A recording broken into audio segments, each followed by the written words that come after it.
Nang bastos ka lang sa kalsada, pwede ka na makulong. Pag-usapan natin. Meron na po tayong batas dyan. Ito po yung tinatawag naming Republic Act 11313 or Safe Spaces Act. O mas tinatawag naming Bawal Bastos Law. So from the title itself, alam mo na kung ano yung patungkol sa batas na to. Okay?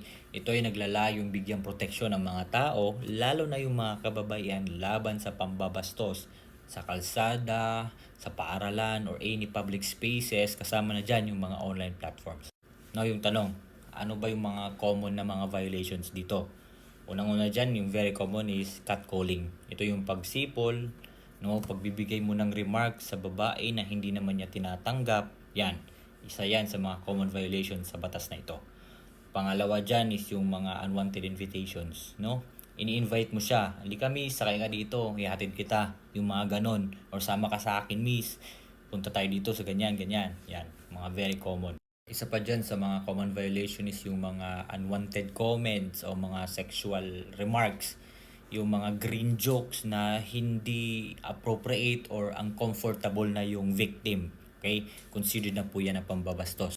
At yung isa pinakamalala dyan is yung stalking, yung secretly na pagsunod mo sa babae o sa isang tao na hindi naman niya gusto. Okay? Considered na rin po yan na pambabastos. Next is yung mga groping, yung mga pangahawak, no? Sa kamay, sa balikat. As long as hindi po comfortable ang babae, hindi niya welcome yung mga ganyong actuations, then it is considered as pambabastos. No, yung tanong, ano ba yung penalties natin dyan? Actually, it depends on the gravity of the offense. Pero yung may fine yan at pwede kang makulong hanggang 1 taon. Okay? At wag natin kalimutan, kasama din dyan yung pambabastos sa mga online platform. But here's the catch, okay mga kabady?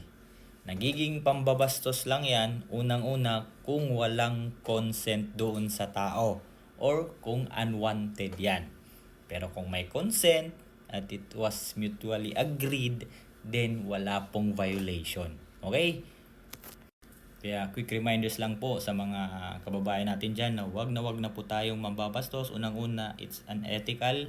Pangalawa, hindi po yan appropriate. At higit sa lahat, pwede na ka pong ireklamo dyan at pwede ka pong makulong.